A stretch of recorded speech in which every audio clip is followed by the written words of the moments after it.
আজকে আমি তোমাদের সাথে একটা ইলিশের রেসিপি শেয়ার করছি। সবাই মোটামুটি জানো এই ইলিশের রেসিপিটা, তাও আমি আমার মতন করে শেয়ার করছি। সর্ষে ইলিশ।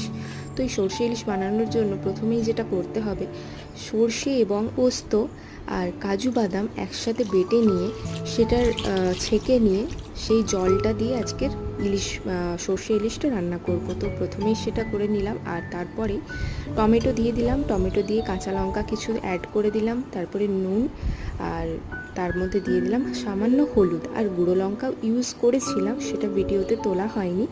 আর যেটা অবশ্যই দিতে হবে সেটা হলো সর্ষের তেল। লো হিটে 30 মিনিট রান্না করার পর এটা কিন্তু একদম রেডি হয়ে যাবে। আর অবশ্যই তাতে কাঁচা সর্ষের তেল দিতে একদমই ভুলবে না, খেতে দুর্দান্ত হয়।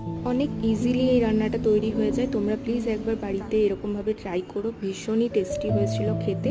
আর যদি তোমাদের ভালো লাগে তাহলে অবশ্যই আমার চ্যানেলটিকে সাবস্ক্রাইব